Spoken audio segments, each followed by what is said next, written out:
बंदी छोड़ सतगुरु रामपाल जी परमेश्वर जी की जय हो। परमपिता परमात्मा सारी सृष्टि के रचनहार कुल मालिक असंख्य ब्रह्मांडों के स्वामी जगत गुरु तीनों लोकों में प्रवेश करके सबका भरण पोषण करने वाले राजाधिराज आत्माधार नाथों के नाथ देवों के देव महादेव सर्वेश्वर महेश्वर मृत्युंजय अजरो अमर आदि अनादि सनातनी प्रभु जगत पिता जगदीश्वर श्री श्री 1008 की उपाधि के वास्तविक अधिकारी अकाल मूरत शब्द स्वरूपी राम वासुदेव सर्वगतम ब्रह्म परम पूज्य प्रथम पूज्य परम संत परम पुरुष परम धनी परम दयालु सत्य कबीर हक्का कबीर अल्लाहु कबीर अल्लाहु अकबर बाखबर अल्लाह ताला जगत के तारणहार जगत के मुक्तिदाता जगत के जगन्नाथ हारे के सहारे हिंदुओं के राम मुसलमानों के अल्लाह सिखों के वाहिगुरु ईसाइयों के मसीह दया के सागर दयानिधि करुणा के सागर करुणानिधि स्वयंभू परिभू संकट मोचन कष्ट हरण मंगल करण दुख भंजन अविगत कबीर निर्विकार निर्विषम परमात्मा अलय अलेख सतगुरु आदि अनादि सतगुरु असली मर्यादा पुरुषोत्तम असली राम असली कृष्ण असली घनश्याम असली मुरारी राजाओं के राजा महाराजाओं के महाराजा शहंशाहों के शहंशाह सम्राटों के सम्राट भगवानों के भगवान अल्लाहों के अल्लाह प्रभुओं के प्रभु मसीहाओं के मसीह सच्चे वाहिगुरु बाबाओं के बाबा पीरों के पीर सेठों के सेठ जगत सेठ सावड़सा सेठ सर्वगुण संपन्न अनंत कोटि कलाओं के स्वामी अनंत कोटि ब्रह्मांडों के नायक योगियों में महायोगी ध्यानियों में महाध्यानी सिद्धों में परम सिद्ध ज्ञानियों में तत्वज्ञानी ब्रह्म ज्ञानी महाज्ञानी परम ज्ञानी सर्वश्रेष्ठ ज्ञानी विज्ञानी युवा कबीर समरथ कबीर असमवात अमित ओजा सच्चे रहनुमा करीम अल्लाह सुभान अल्लाह दुनिया के अंतिम पैगंबर 8 सितंबर 1951 से गांव धनाना जिला सोनीपत हरियाणा भारतवर्ष की पावन भूमि पे प्रकट रियल कल की भगवान श्री नारायण साकार हरि श्री बाबा साहेब शब्द स्वरूपी राम संत श्रोमणी सतगुरु रामपाल जी परमेश्वर जी के चरण कमल में साध संगति से जुड़े हुए देश विदेश से हम सभी सत्सेवक भाई बहनों का अनंत कोटि दंडवत प्रणाम। सत्साई भाई और बहनों, दया परमपिता परमेश्वर सारी सृष्टि के पालन करता सारी सृष्टि के रचयिता सतगुरु रामपाल जी परमेश्वर जी की जिनके विशेष आशीर्वाद से जिनके शुभ आशीर्वाद से आप और हम सभी साध संगति से जुड़े हुए सत्सेवक भाई बहन गुरुदेव के तत्व ज्ञान को आधार बनाकर अपनी आत्मा के कल्याणार्थ हेतु दृढ़ता के साथ भक्ति मार्ग पर निरंतर आगे की ओर बढ़ रहे हैं। भाई और बहनों, दया है पूज्य गुरुदेव भगवान की जो आज हमें समय दिया, परमात्मा ने मौका दिया अपने कर कमल से लिखित पवित्र ग्रंथ कबीर सागर के सरलार्थ के ऊपर वीडियो बनाने के लिए और देखने के लिए। तो भाई और बहनों, ये आप और हमारा सौभाग्य है और गुरुदेव की इस रजा को हम इसी प्रकार से मर्यादित भक्ति करते हुए बनाए रखें। तो आज कबीर सागर के सरलार्थ के ऊपर 57 नंबर का वीडियो है और प्रत्येक वीडियो में गुरुदेव के आशीर्वाद से हमें बहुत कुछ सीखने और समझने को मिलता है। गुरुदेव के कर कमल से लिखित होने के कारण इसको पढ़ने और सुनने मात्र से भी हम ढेर सारे पुण्यों के भागी बनते हैं। तो आज की वीडियो में गुरुदेव भगवान हमें समझाएंगे कि किस प्रकार से पंडित सर्वानंद को गुरुदेव भगवान ने कबीर परमात्मा ने अपनी शरण में लिया। तो पवित्र कबीर सागर का सरलार्थ पेज नंबर 552। शास्त्रार्थ महर्षि सर्वानंद तथा परमेश्वर कबीर देव का। एक सर्वानंद नाम के महर्षि थे। उनकी आदरणीय माता श्रीमती शारदा देवी पाप कर्म फल से पीड़ित थी। उसने सभी पूजाएं व जंत्र मंत्र कष्ट निवारण के लिए वर्षों से किए। शारीरिक पीड़ा निवारण के लिए वैद्यों की दवाइयां भी खाई, परंतु कोई राहत नहीं मिली। उस समय के महर्षियों से उपदेश भी प्राप्त किया, परंतु सर्व महर्षियों ने कहा कि बेटी शारदा, ये आपका पाप कर्म दंड प्रारब्ध कर्म का है, ये समा नहीं हो सकता, ये भोगना ही पड़ता है। भगवान श्री राम ने बाली का वध किया था, उस पाप कर्म का दंड श्री राम अर्थात विष्णु वाली आत्मा ने श्री कृष्ण बनकर भोगा। श्री बाली वाली आत्मा शिकारी बनी जिसने श्री कृष्ण जी के पैर में विषाक्त तीर मारकर वध किया। इस प्रकार गुरुजी व महंतों व संतों ऋषियों के विचार सुनकर दुखी मन से भगतमती शारदा अपना प्रारब्ध पाप कर्म का कष्ट रो रो कर भोग रही थी। एक दिन किसी निजी रिश्तेदार के कहने पर काशी में स्वयं सशरीर प्रकट हुए कबीर देव कबीर परमेश्वर अर्थात कबीर प्रभु से उपदेश प्राप्त किया तथा उसी दिन कष्ट मुक्त हो गई। क्योंकि पवित्र यजुर्वेद अध्याय 5 मंत्र 32 में लिखा है कि कबीर अंगारी असी अर्थात कबीर अंगारी पाप का शत्रु असी मानी है। फिर इसी पवित्र यजुर्वेद अध्याय 8 मंत्र 13 में लिखा है कि परमात्मा एनस अधर्म के अधर्म अर्थात पापों के भी पाप घोर पाप को भी समाप्त कर देता है। प्रभु कबीर परमेश्वर ने कहा, बेटी शारदा, ये सुख आपके भाग्य में नहीं था, मैंने अपने कोष से प्रदान किया है तथा पाप विनाशक होने का प्रमाण दिया है। आपका पुत्र महर्षि सर्वानंद जी कहा करता है कि प्रभु पाप विनाश नहीं कर सकता तथा आप मेरे से उपदेश प्राप्त करके आत्म कल्याण करो। भगतमती शारदा जी ने स्वयं आए परमेश्वर कबीर प्रभु कबीर देव से उपदेश लेकर अपना कल्याण करवाया। महर्षि सर्वानंद जी को जो भगतमती शारदा का पुत्र था, शास्त्रार्थ का बहुत चाव था। उसने अपने समकालीन सभी विद्वानों को शास्त्रार्थ करके पराजित कर दिया। फिर सोचा कि जन जन को कहना पड़ता है कि मैंने सर्व विद्वानों पर विजय प्राप्त कर ली है, क्यों न अपनी माता जी से अपना नाम सर्वाजीत रखवा लूं। ये सोचकर अपनी माता श्रीमती शारदा जी के पास जाकर प्रार्थना की। कहा कि माता जी, मेरा नाम बदलकर सर्वाजीत रख दो। माता ने कहा कि बेटा, सर्वानंद क्या बुरा नाम है? महर्षि सर्वानंद जी ने कहा, माता जी, मैंने सर्व विद्वानों को शास्त्रार्थ में पराजित कर दिया है, इसलिए मेरा नाम सर्वाजीत रख दो। माता जी ने कहा कि बेटा, एक विद्वान मेरे गुरुदेव महाराज कबीर देव कबीर प्रभु को भी पराजित कर दे, फिर अपने पुत्र का नाम आते ही सर्वाजीत रख दूंगी। माता के ये वचन सुनकर श्री सर्वानंद पहले तो हंसा, फिर कहा, माता जी, आप भी भोली हो। वह जुलाहा धाणक कबीर तो अशिक्षित है, उसका क्या पराजित करना, अभी गया अभी आया। महर्षि सर्वानंद जी सर्व शास्त्रों को एक बैल पर रखकर उस मोहल्ले में गया जिसमें कबीर परमेश्वर जी की झोपड़ी थी। परमेश्वर कबीर जी की धर्म की बेटी कमाली कुएं पर मिली।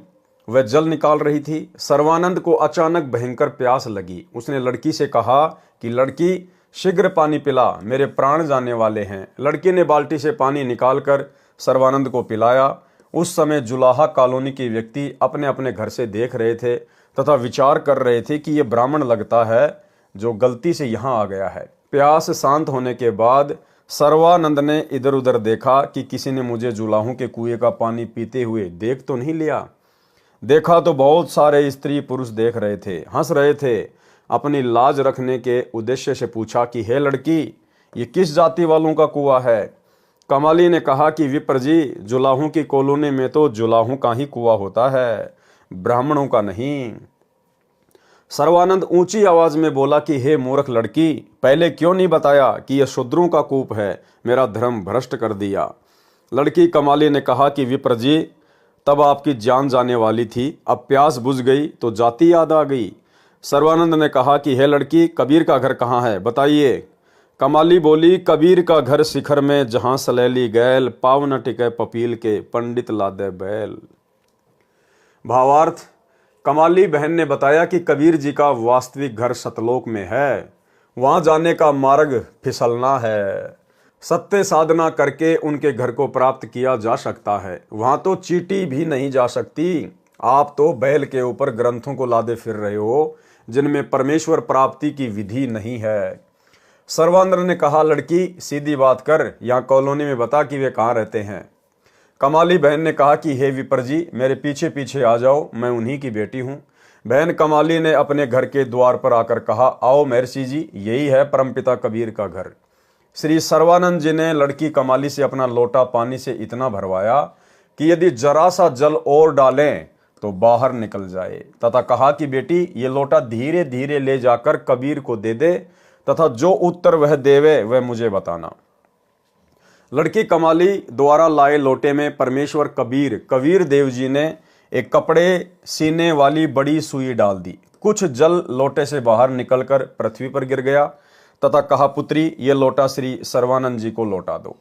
लोटा वापस लेकर आई लड़की कमाली ने सर्वानंद जी से पूछा कि क्या उत्तर दिया कबीर ने। कमाली ने प्रभु द्वारा सुई डालने का वृतांत सुनाया। तब महर्षि सर्वानंद जी ने परम पूज्य कबीर परमेश्वर कबीर देव से पूछा कि आपने मेरे प्रश्न का क्या उत्तर दिया। प्रभु कबीर जी ने पूछा कि क्या प्रश्न था आपका। श्री सर्वानंद महर्षि जी ने कहा, मैंने सर्व विद्वानों को शास्त्रार्थ में पराजित कर दिया है। मैंने अपनी माता जी से प्रार्थना की थी कि मेरा नाम सर्वाजीत रख दो। मेरी माता जी ने आपको पराजित करने के पश्चात मेरा नाम परिवर्तन करने को कहा है। आपके पास लोटे को पूर्ण रूपेण जल से भरकर भेजने का तात्पर्य है कि मैं ज्ञान से ऐसे परिपूर्ण हूं जैसे लोटा जल से, इसमें और जल नहीं समाएगा, वह बाहर ही गिरेगा। अर्थात मेरे साथ ज्ञान चर्चा करने से कोई लाभ नहीं होगा, आपका ज्ञान मेरे अंदर नहीं समाएगा, व्यर्थ ही थूक मत होगे, इसलिए हार लिख दो, इसी में आपका भला है। पूज्य कबीर परमेश्वर कबीर देव ने कहा कि आपके जल से परिपूर्ण लोटे में लोहे की सुई डालने का अभिप्राय है कि मेरा ज्ञान अर्थात तत्व ज्ञान इतना भारी अर्थात सत्य है कि जैसे सुई लोटे के जल को बाहर निकालती हुई नीचे जाकर रुकी है, इसी प्रकार मेरा तत्व ज्ञान आपके असत्य ज्ञान लोक वेद वाले ज्ञान को निकालकर आपके हृदय में समा जाएगा। महर्षि सर्वानंद जी ने कहा, प्रसन्न करो, एक बहुचर्चित विद्वान को जुलाहू धानकों के मोहल्ले में आया देखकर आसपास के भोले भाले अशिक्षित जुलाहे शास्त्रार्थ सुनने के लिए एकत्रित हो गए। पूज्य कबीर देव जी ने प्रश्न किया, कौन ब्रह्मा का पिता है, कौन विष्णु की मां, शंकर का दादा कौन है, सर्वानंद दे बता। उत्तर महर्षि सर्वानंद जी का, श्री ब्रह्मा जी रजोगुण है तथा श्री विष्णु जी सतगुण है तथा श्री शिव जी तमोगुण युक्त हैं। ये तीनों अजर अमर अर्थात अविनाशी हैं, सर्वेश्वर महेश्वर मृत्युंजय हैं। इनके माता पिता कोई नहीं, आप अज्ञानी हो, आपको शास्त्रों का ज्ञान नहीं है। ऐसे ही ऊट पटांग प्रसन्न किया है। सर्व उपस्थित अशिक्षित श्रोताओं ने ताली बजाई तथा महर्षि सर्वानंद जी का समर्थन किया। पूज्य कबीर प्रभु कबीर देव जी ने कहा कि महर्षि जी, आप श्रीमद देवी भागवत पुराण के 3 स्कंद तथा श्री शिव पुराण का 6 तथा 7वां रुद्र संहिता अध्याय प्रभु को साक्षी रखकर गीता जी पर हाथ रखकर पढ़ें तथा अनुवाद सुनाएं। महर्षि सर्वानंद जी ने पवित्र गीता जी पर हाथ रखकर शपथ ली कि सही सही सुनाऊंगा। पवित्र पुराणों को प्रभु कबीर देव जी के कहने के पश्चात ध्यानपूर्वक पढ़ा। श्री शिव पुराण गीता प्रेस गोरखपुर से प्रकाशित, जिसके अनुवादक हैं श्री हनुमान प्रसाद पोदार, उसमें पृष्ठ नंबर 100 से 103 पर लिखा है कि सदाशिव अर्थात काल रूपी ब्रह्म तथा प्रकृति दुर्गा के संयोग से पति पत्नी व्यवहार से सतगुण श्री विष्णु जी, रजगुण श्री ब्रह्मा जी तथा तमगुण श्री शिव जी का जन्म हुआ। यही प्रकृति दुर्गा जो अष्टंगी कहलाती है, त्रिदेव जननी, तीनों ब्रह्मा विष्णु शिव जी की माता कहलाती है। पवित्र श्री मद्देवी पुराण गीता प्रेस गोरखपुर से प्रकाशित, अनुवादक श्री हनुमान प्रसाद पोदार तथा चिमनलाल गोस्वामी, 3 स्कंद में पेज नंबर 114 से 123 में स्पष्ट वर्णन है कि भगवान विष्णु जी कह रहे हैं कि यह प्रकृति अर्थात दुर्गा हम तीनों की जननी है। मैंने इसे उस समय देखा था जब मैं छोटा सा बच्चा था। माता की स्तुति करते हुए श्री विष्णु जी ने कहा कि हे माता, मैं विष्णु ब्रह्मा तथा शिव तो नाशवान हैं, हमारा तो आविर्भाव अर्थात जन्म तथा तिरोभाव अर्थात मृत्यु होती है। आप प्रकृति देवी हो। भगवान शंकर ने कहा कि हे माता, यदि ब्रह्मा व विष्णु आपसे उत्पन्न हुए हैं तो मैं शंकर भी आप दुर्गा से ही उत्पन्न हुआ हूं, अर्थात आप मेरी भी माता हो। महर्षि सर्वानंद जी पहले सुने सुनाए अधूरे शास्त्र विरुद्ध ज्ञान लोकवेद के आधार पर तीनों श्री ब्रह्मा श्री विष्णु तथा श्री शिव को अविनाशी व अजन्मा कहा करता था। पुराणों को पढ़ता भी था, फिर भी अज्ञानी ही था, क्योंकि ब्रह्म काल पवित्र गीता जी अध्याय 7 श्लोक 10 में कहता है कि मैं सर्व प्राणियों जो मेरे 21 ब्रह्मांड में मेरे अधीन है उनकी बुद्धि हूँ, जब चाहूँ ज्ञान प्रदान कर दूं तथा जब चाहूँ अज्ञान भर दूं। उस समय पूर्ण परमात्मा द्वारा पुराणों के अध्याय तथा पृष्ठ बताने के बाद काल ब्रह्म का दबाव हट गया तथा सर्वानंद जी को स्पष्ट ज्ञान हुआ। वास्तव में ऐसा ही लिखा है, परंतु मान हानि के भय से कहा कि मैंने सब पढ़ लिया, ऐसा कहीं नहीं लिखा है। कबीर परमेश्वर से कहा, तू झूठा है, तू क्या जाने शास्त्रों के विषय में, हम प्रतिदिन पढ़ते हैं। फिर क्या था, सर्वानंद जी ने धारा प्रवाहित संस्कृत बोलना प्रारंभ कर दिया। 20 मिनट तक कंठस्थ की हुई कोई और ही वेदवाणी बोलता रहा, पुराण नहीं सुनाया। सर्व उपस्थित भोले भाले श्रोतागण जो संस्कृत भाषा को समझ भी नहीं रहे थे, प्रभावित होकर सर्वानंद महर्षि जी के समर्थन में वाह वाह महाज्ञानी कहने लगे। भावार्थ है कि परमेश्वर कबीर देव जी को पराजित कर दिया तथा महर्षि सर्वानंद जी को विजयी घोषित कर दिया। परम पूज्य कबीर परमेश्वर कबीर देव जी ने कहा कि सर्वानंद जी, आपने पवित्र गीता जी की कसम खाई थी, वह भी भूल गए। जब आप सामने लिखी शास्त्रों की सच्चाई को भी नहीं मान रहे हो, सोए हुए व्यक्ति को जगाया जा सकता है, जो जानबूझकर सोने का बहाना कर रहा हो उसे जगाया नहीं जा सकता। कबीर जानबूझ सांची तजय करे झूठे से ने, ताकि संगत हे प्रभु शौपन में भी ना दे। इसलिए हे सर्वानंद, मैं हारा तुम जीते। एक जमींदार का पुत्र 7वीं कक्षा में पढ़ता था। उसने कुछ अंग्रेजी भाषा को जान लिया था। एक दिन दोनों पिता पुत्र खेतों में बैलगाड़ी लेकर जा रहे थे। सामने से एक अंग्रेज कार लेकर आ गया। उसने बैलगाड़ी वालों से अंग्रेजी भाषा में रास्ता जानना चाहा। पिता ने पुत्र से कहा, बेटा, ये अंग्रेज अपने आप को ज्यादा ही शिक्षित सिद्ध करना चाहता है। आप भी तो अंग्रेजी भाषा जानते हो, निकाल दो इसकी सारी मरोड़। सुना दे अंग्रेजी बोलकर। किसान के लड़के ने अंग्रेजी भाषा में बीमारी की छुट्टी के लिए प्रार्थना पत्र पूरा सुना दिया। अंग्रेज उस नादान बच्चे की नादानी को भांप कर कि पूछ रहा हूं रास्ता, सुना रहा है बीमारी की छुट्टी का प्रार्थना पत्र, अपनी कार लेकर माथे में हाथ मारकर चल पड़ा। किसान ने अपने विजेता पुत्र की कमर थपथपाई तथा कहा, वाह पुत्र, मेरा तो जीवन सफल कर दिया। आज तूने अंग्रेज को अंग्रेजी भाषा में पराजित कर दिया। तब पुत्र ने कहा, पिताजी, मुझे माई बेस्ट फ्रेंड ऐसे, मेरा खास दोस्त नामक प्रस्ताव भी याद है। वह सुन लेता तो अंग्रेज गाड़ी छोड़कर भाग जाता। इसी प्रकार कबीर देव जी पूछ कुछ रहे हैं और सर्वानंद जी उत्तर कुछ दे रहे हैं। इस प्रकार शास्त्रार्थ ने तत्व ज्ञान को उलझा रखा है। परम पूज्य कबीर परमेश्वर कबीर देव ने कहा कि सर्वानंद जी, आप जीते, मैं हारा। महर्षि सर्वानंद जी ने कहा, लिख कर दे दो, मैं कच्चा कार्य नहीं करता। परमात्मा कबीर देव जी ने कहा कि ये कृपया भी आप ही कर दो, लिख लो, जो लिखना है मैं अंगूठा लगा दूंगा। महर्षि सर्वानंद जी ने लिख लिया कि शास्त्रार्थ में सर्वानंद विजयी हुआ तथा कबीर साहिब पराजित हुआ। तथा कबीर परमेश्वर से अंगूठा लगवा लिया।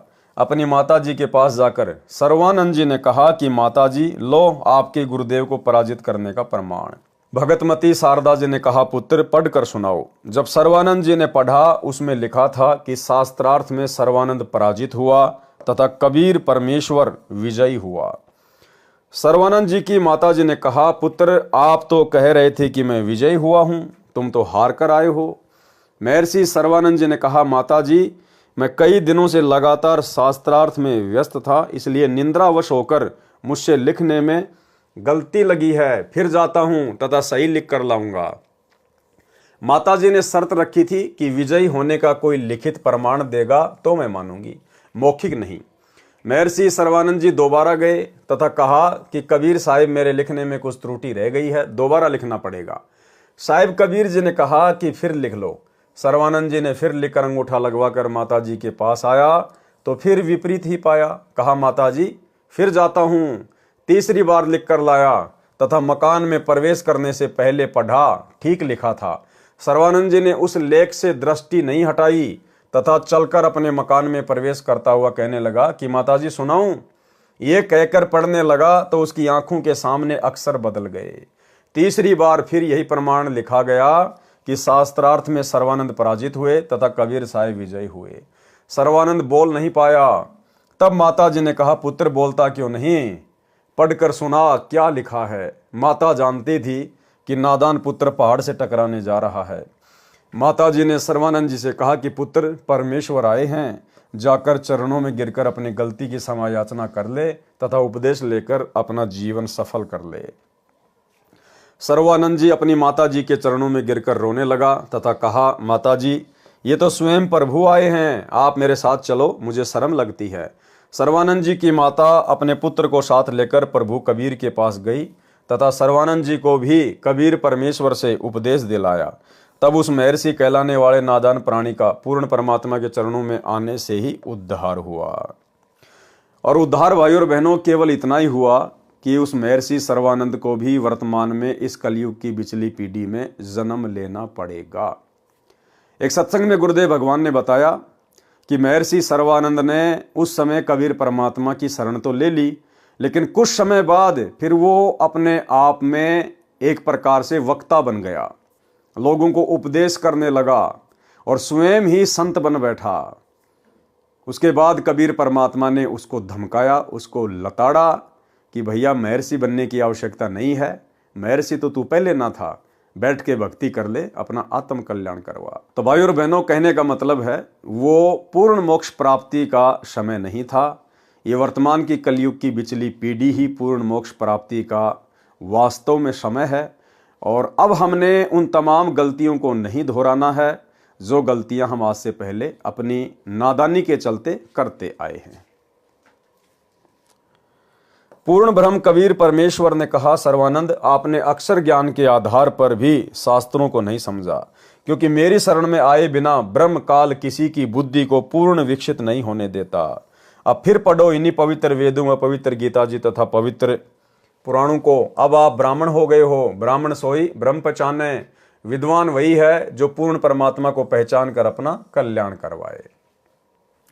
विशेष आज सन 2013 से लगभग 608 वर्ष पूर्व यही पवित्र वेदों, पवित्र गीता जी व पवित्र पुराणों में लिखा ज्ञान कबीर परमेश्वर कबीर देव जी ने अपनी साधारण वाणी में भी दिया था।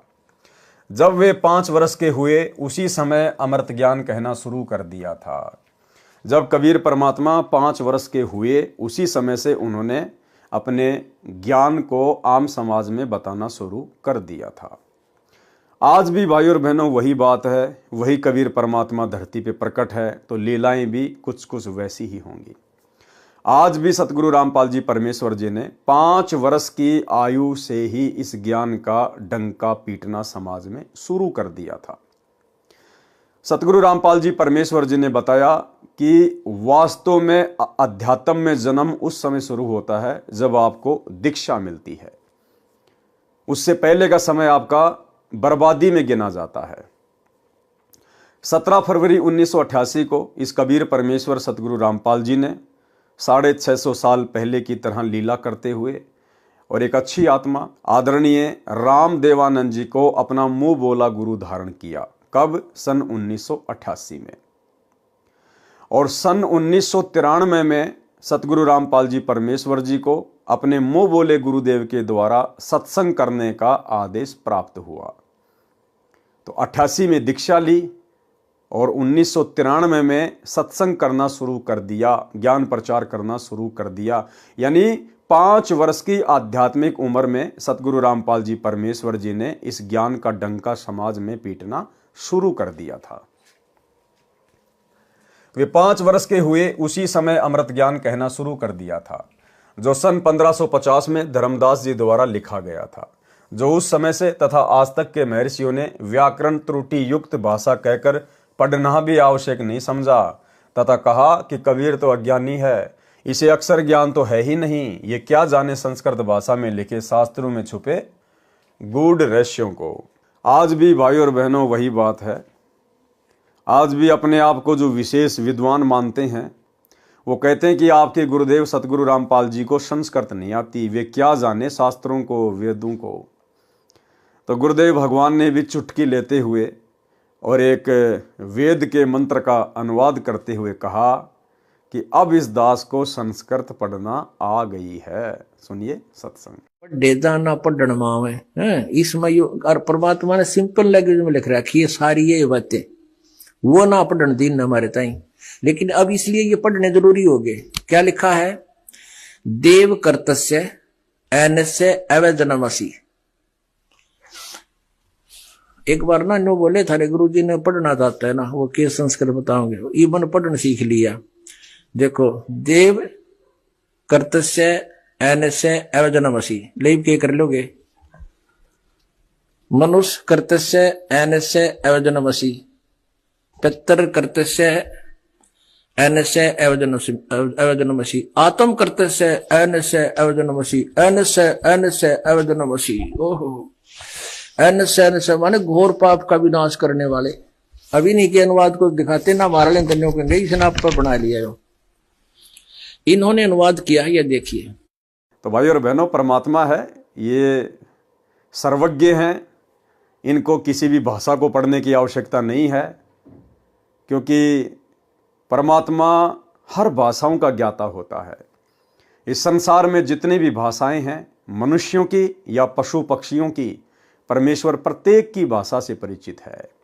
लेकिन ये तो अज्ञानी लोगों के काम होते हैं, जो अपने को विद्वान समझते हैं और सामने वाले को महाअज्ञानी।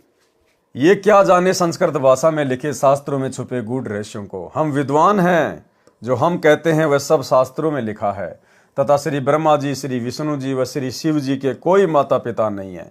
ये तो अजन्मा, अजर, अमर, अविनाशी तथा सर्वेश्वर, महेश्वर, मृत्युंजय है, सर्वसृष्टि रचनहार हैं, तीनों गुण युक्त हैं, आदि आदि व्याख्या ठोक कर अभी तक कहते रहे। आज वे ही पवित्र शास्त्र अपने पास हैं, जिनमें तीनों प्रभु श्री ब्रह्मा जी रजगुण, श्री विष्णु जी सतगुण, श्री शिव जी तमगुण के माता पिता का स्पष्ट विवरण है। उस समय अपने पूर्वज अशिक्षित तथा शिक्षित वर्ग को शास्त्रों का पूर्ण ज्ञान नहीं था। फिर भी कबीर परमेश्वर कबीर देव के द्वारा बताए सत्य ज्ञान को जानबूझकर जुठला दिया कि कबीर झूठ कह रहा है।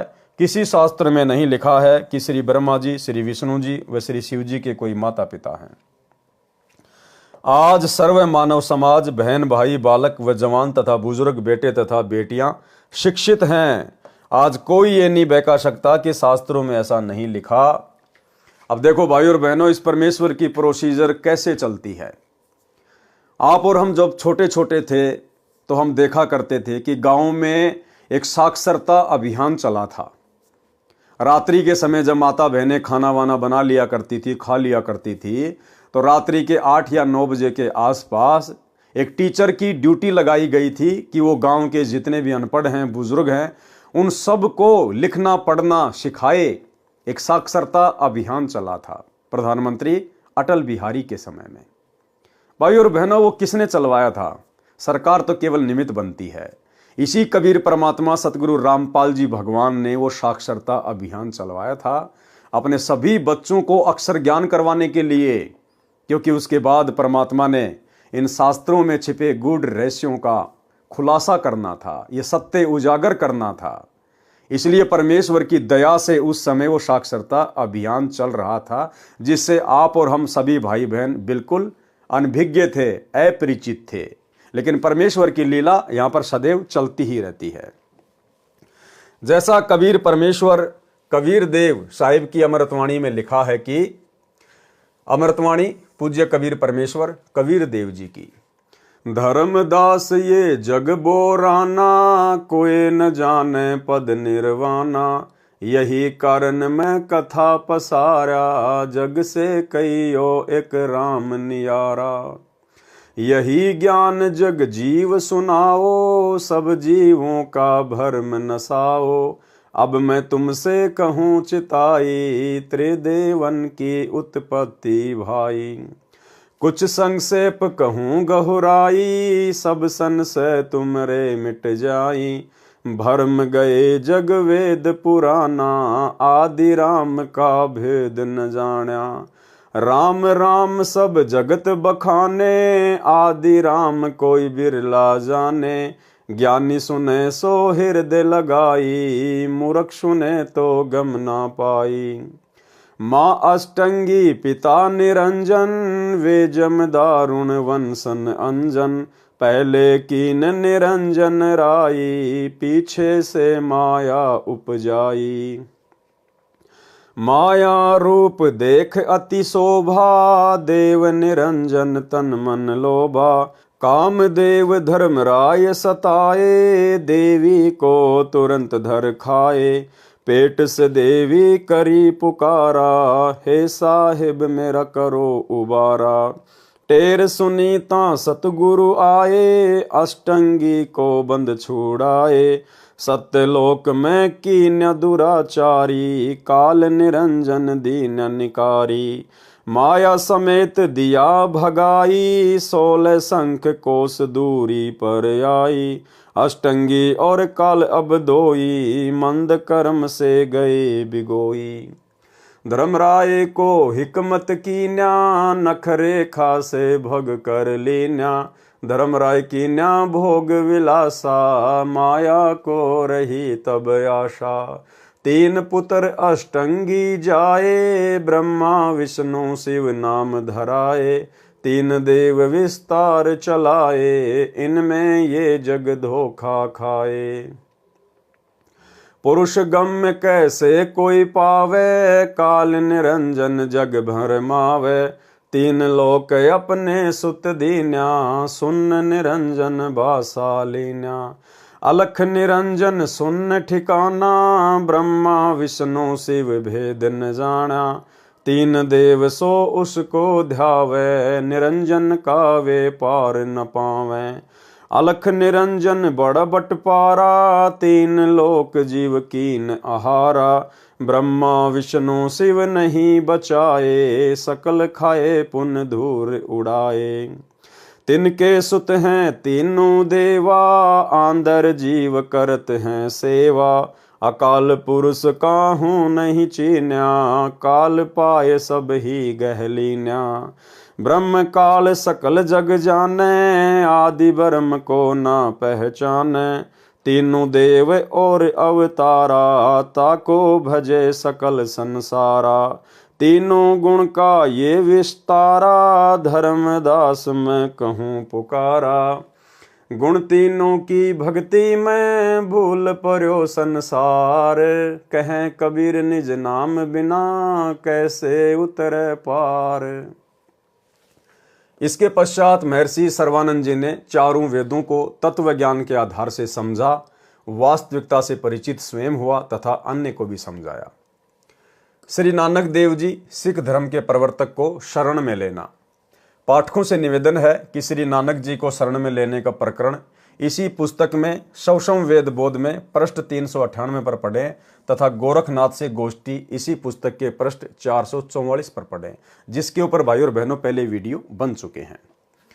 भैंसे से वेद मंत्र बुलवाना। स्वामी रामानंद जी ने पृथ्वी पर प्रकट कबीर परमेश्वर जी को पहचान लिया था, परंतु परमात्मा के आदेश अनुसार वे ये गुप्त रखे थे तथा कबीर परमात्मा जी के गुरु भी उन्हीं के आग्रह से बने थे। स्वामी रामानंद जी जहां भी किसी सत्संग समागम में जाते थे तो कबीर जी को अवश्य साथ लेकर जाते थे। एक समय एक तोताद्री नाम के स्थान पर सत्संग था। दूर दूर के ब्राह्मण विद्वान निमंत्रण पर पहुंचे। स्वामी रामानंद जी भी परमेश्वर कबीर जी के साथ उस सत्संग में शामिल हुए। सत्संग में एक ब्राह्मण जो वहां का प्रमुख मंडलेश्वर था, जो समागम कर रहा था, वह प्रवचन कर रहा था कि भगवान रामचंद्र जी ने शूद्र भीलनी के झूठे बेर खाए, तनिक भी संकोच नहीं किया। ऐसे ही साधु संतों की समदृष्टि होनी चाहिए। सत्संग के पश्चात भोजन भंडारा शुरू हुआ। प्रमुख पांडे को पता चला कि स्वामी रामानंद जी के साथ कबीर जुलाहा शूद्र आया है।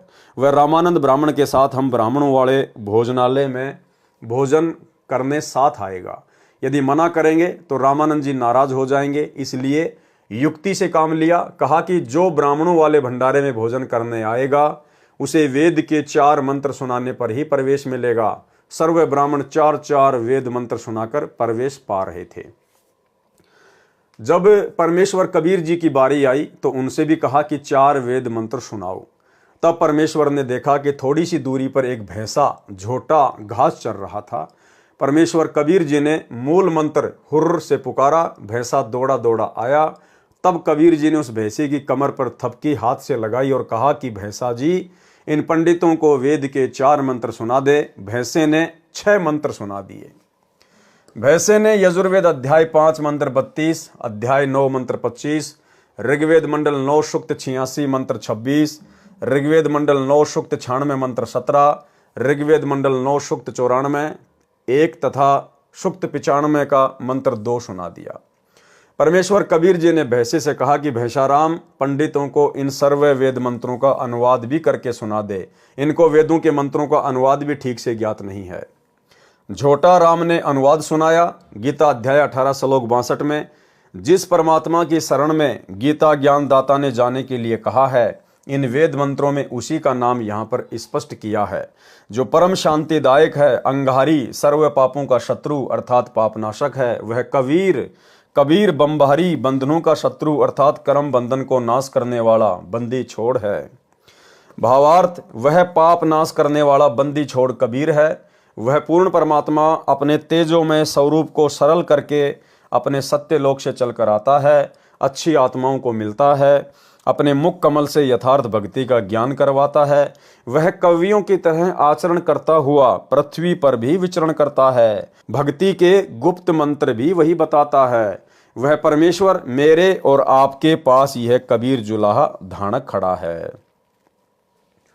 परमेश्वर कबीर जी ने कहा, हे विद्वान भैंसा, आप ब्राह्मणों वाले लंगर में भोजन प्रसाद खाएं, मैं तो सामान्य भंडारे में प्रसाद ग्रहण कर लूंगा। उपस्थित पंडित शर्म से पानी पानी हो गए और क्षमा मांगी।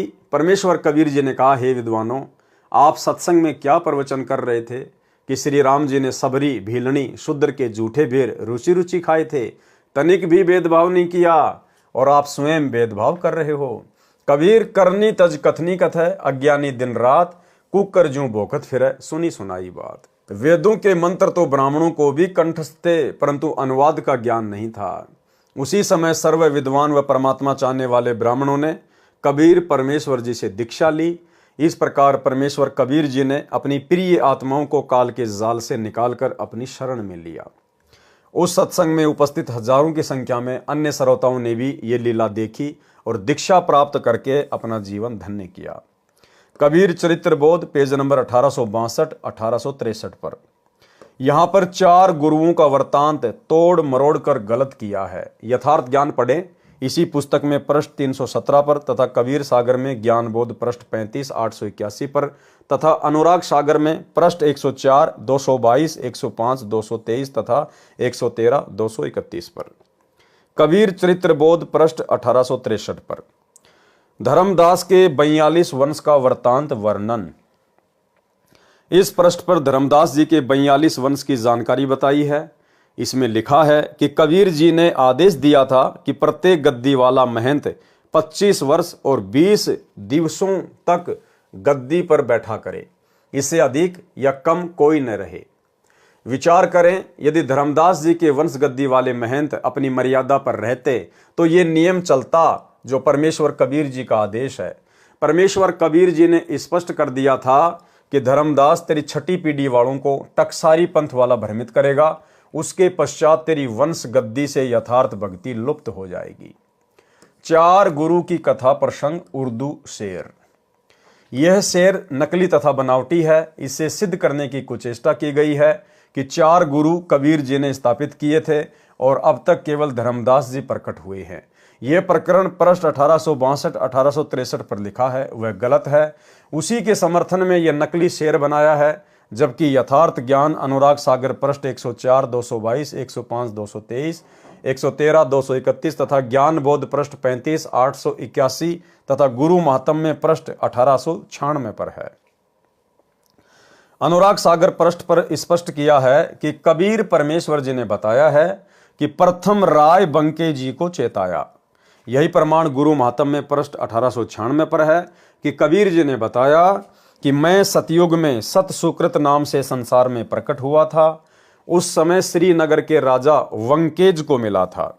उसकी 17 स्त्रियों तथा 50 पुत्रों ने तथा राजा वंकेज ने दीक्षा ली थी। ज्ञान बोध पृष्ठ 35, 881 पर भी लिखा है, जो लिखने में गड़बड़ी है। परंतु यह बात स्पष्ट है कि धर्मदास चौथा गुरु है, प्रथम नहीं, जैसा कि कबीर चरित्र बोध पृष्ठ 1862, 1863 पर गलत लिखा है। प्रथम धर्मदास और उसके 42 वंश को मोक्ष देने का अधिकारी बनाया है। इसके पश्चात 3 गुरु, दूसरे चतुर्भुज, तीसरे राजा वंकेजी, चौथे सहतेजी। ये गलत है। ज्ञान बोध पृष्ठ 35, 881 पर इस प्रकार लिखा है, सतयुग शिष्य सहतेजी कहाए, द्वापर चतुर्भुज नाम सुनाए, त्रेता शिष्य वंकेजी भाई, कलयुग धर्मदास गोसाई। अनुराग सागर पृष्ठ 104, 222, 105, 223 पर लिखा है कि कबीर वचन राय वंकेजी। प्रथम गुरु राय वंकेजी नाम ते आही, दीने उसार शब्द पुनिताही, कीन्यो ताही जीवन कड़िहारा, सो जीवन का करे उबारा। नंबर 2 सहतेजी। झिलमिल दीप तहां चले आए, सहतेजी एक संत चिताए, ताहू को कड़िहारी दीन्या, जब उन मौकों निज कर चीन्या। नंबर 3 चतुर्भुज। तहाँ ते चली आए धर्मदासा, राय चतुर्भुज जहाँ बासा, ताहू कह कड़िहारी दीन्या, चतुर्भुज शब्द हेत कर लीन्या। छंद चतुर्भुज वंकेज और सहतेज तुम चौथे सही, चारी कड़िहार जीव के गिरा निश्चल हम कही।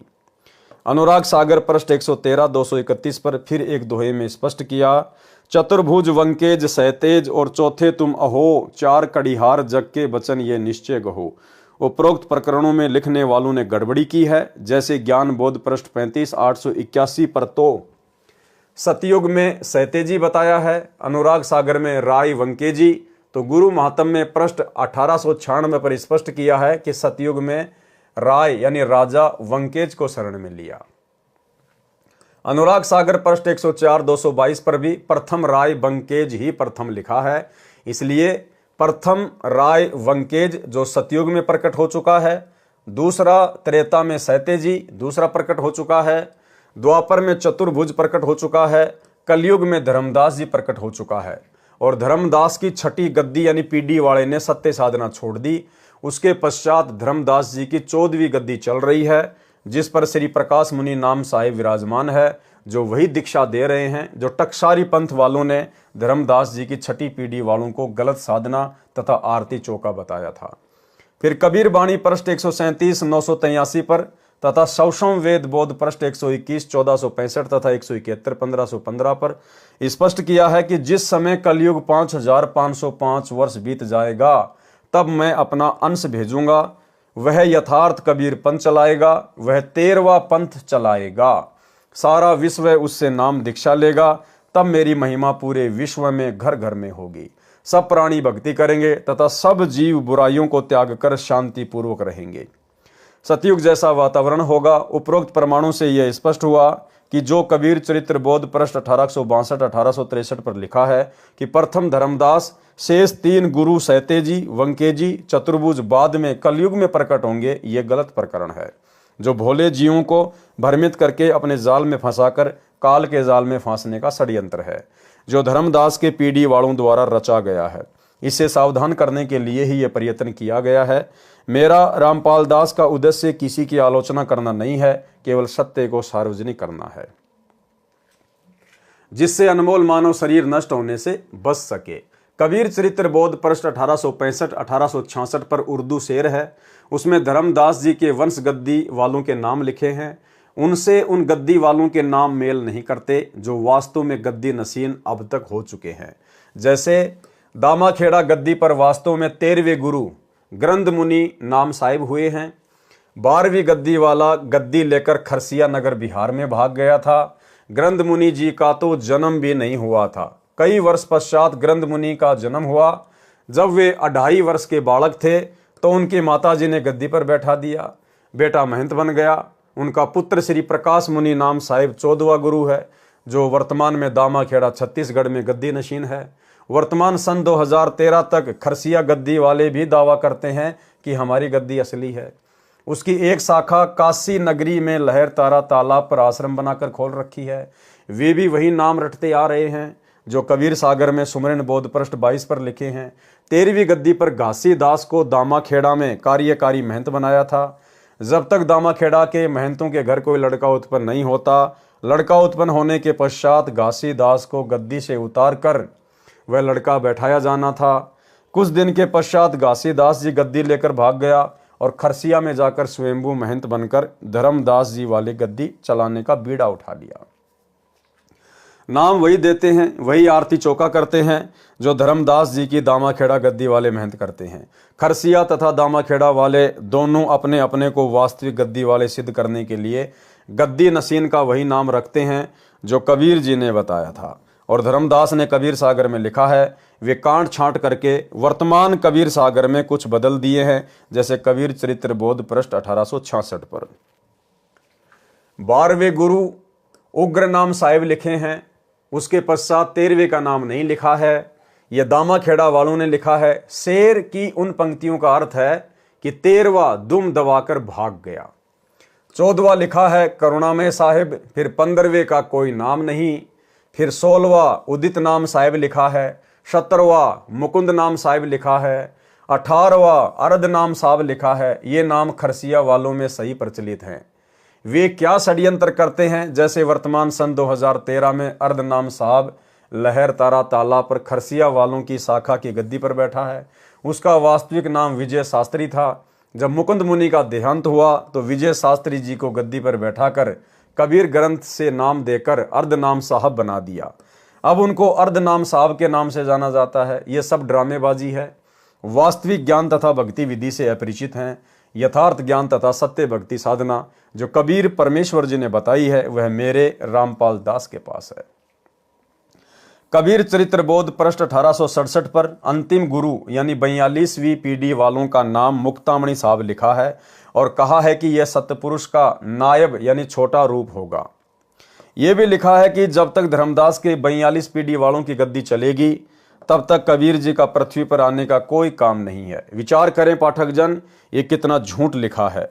उसके पश्चात यानी विक्रमी संवत 1575-1518 में कबीर जी के सतलोक जाने के पश्चात कबीर जी विक्रमी संवत 1784 यानी 1727 में संत गरीबदास जी गांव छुडानी जिला झज्जर प्रांत हरियाणा को मिले तथा संत दादू साहिब जी को मिले, संत मलुक दास जी से मिले, संत घीसा दास जी गांव खेकड़ा जिला बागपत प्रांत उत्तर प्रदेश को मिले।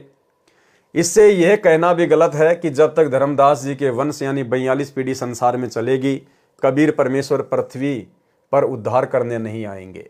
परमेश्वर कबीर जी ने कबीर बानी कबीर सागर में पृष्ठ 137-983 पर कहा है कि 12वें गरीबदास गांव छुड़ाने वाले के पंथ में हम ही चलकर आएंगे और सब पंथ मिटाकर एक 13वां पंथ चलाएंगे।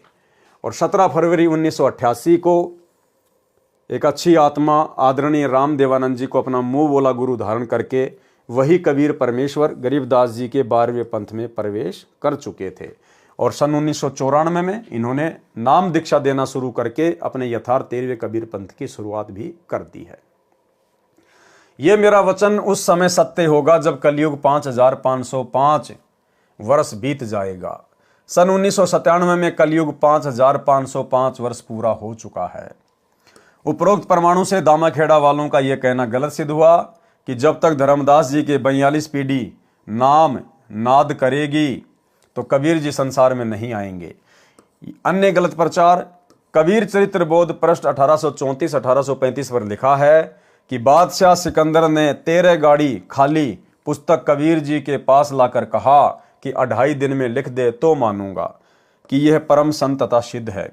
कबीर जी ने उनके ऊपर अपनी लाठी घुमा दी तथा कहा कि ले जाओ, लिख दी है।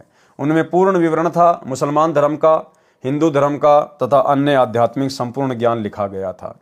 बादशाह ने काजियों मुल्लाओं के दबाव में उनको दिल्ली में आदर के साथ पृथ्वी में दबवा दिया। कबीर ग्रंथ में लिखा है कि जब मुक्तामणि साहिब का समय आएगा और उसका झंडा दिल्ली में गड़ेगा तब वे पुस्तकें पृथ्वी से बहिर्गत बाहर निकाली जाएंगी। सो मुक्तामणि साहब का अवतार वंश धर्मदास के वंश की 13वीं पीढ़ी में होगा। तब वंश गुरु गद्दी दिल्ली में स्थिर होगी। विचार करें, बुद्धिमान मानव कबीर चरित्र बोध पृष्ठ 1867 पर लिखा है कि और भाइयों बहनों, अब जब सतगुरु रामपाल जी परमेश्वर जी का झंडा दिल्ली में गड़ेगा, क्योंकि यह है वास्तविक 13वें कबीर पंथ के संचालक कबीर देव स्वयं सत्य पुरुष, उस समय वो जितनी भी पुस्तकें जो उस मुसलमान राजा ने जमीन में सह सम्मान दबवा दी थी सतगुरु रामपाल जी परमेश्वर जी के सानिध्य में, वो सारी पुस्तकें बाहर निकलवाई जाएंगी। 42 पीढ़ी में मुक्तामणि साहब है, आखिर जामा पुरुष नायब है। भावार्थ, मुक्तामणि जी धर्मदास जी की अंतिम 42वीं पीढ़ी में जन्म लेगा। कबीर चरित्र बोध पृष्ठ 1835 पर लिखा है कि मुक्तामणि जी धर्मदास जी की 13वीं पीढ़ी में जन्म लेगा। उस समय उनका झंडा दिल्ली में गड़ेगा। प्रिय पाठकों, धर्मदास जी की 13वीं पीढ़ी में श्री ग्रंथ मुनि साहब जन्मे थे जो 2.5 वर्ष की आयु में माता ने गद्दी पर बैठा दिया था। उनकी तो मृत्यु को लगभग 12-13 वर्ष हो चुके हैं, यानी 2012 में ही उनकी मृत्यु को 12-13 वर्ष हो चुके थे। उनके स्थान पर 13वें गुरु श्री प्रकाश मुनि जी वंश गद्दी पर विराजमान है। आज तक यानी 2013 तक तो धर्मदास जी की वंश गद्दी वालों का झंडा दिल्ली में गड़ा नहीं है। इससे सिद्ध हुआ कि धर्मदास जी की वंश गद्दी वाले तो भ्रमित ज्ञान तथा गलत साधना करके जनता को कालजाल में फंसाकर परमेश्वर कबीर जी के दोषी तथा पाप के भागी बन रहे हैं। उनको चाहिए कि वे कबीर सागर के उन अंगों को पढ़ें जिनमें स्पष्ट किया है कि मैं स्वयं 12वें पंथ में प्रकट होऊंगा, मैं स्वयं 12वें पंथ में प्रकट होऊंगा। उस समय सब पंथ मिटाकर एक पंथ 13वां पंथ चलाऊंगा। तो आज 13वां पंथ किसने चलाया? सतगुरु रामपाल जी ने। तो किसके विषय में कहा गया है कि 12वें पंथ में वे स्वयं प्रकट होंगे? सतगुरु रामपाल जी परमेश्वर जी के बारे में। ये वचन उस समय सत्य सिद्ध होगा जब कलयुग 5505 वर्ष पूरा हो जाएगा। कलयुग सन 1997 में पूरा हो जाता है। वह 13वां पंथ मुझदास रामपाल दास द्वारा चलाया जा रहा है। आओ और अपना कल्याण कराओ। 12 पंथों के नाम। भाई और बहनों, आज के वीडियो में केवल इतना ही, क्योंकि वर्तमान में कबीर चरित्र बोध के ऊपर वीडियो बन रहे हैं, तो इसमें परमेश्वर जी की लीलाएं हैं और कुछ जो नकली कबीर पंथ से संबंधित हैं उनके विषय में ढेर सारी जानकारियां हैं। तो हम केवल इनको सीधे सीधे पढ़ेंगे। इनका सार, इनका निष्कर्ष गुरुदेव भगवान ने अपने सत्संगों में हमें निकाल कर दिया हुआ है। तो केवल एक रोचक जानकारियां हैं जिनको हम पढ़ते चले जाएंगे गुरुदेव भगवान के आशीर्वाद से। तो आज के वीडियो में केवल इतना ही। कल रात्रि 8 बजे सभी भाई बहन एक बार फिर से लाइव जुड़े अगले वीडियो में एक नई और विशेष जानकारी के साथ में। तो आज के वीडियो में केवल इतना ही। गुरुदेव भगवान हम सबको आज्ञा दें, इजाज़त दें, आशीर्वाद दें। बंदी छोड़ सतगुरु रामपाल जी भगवान की जय हो।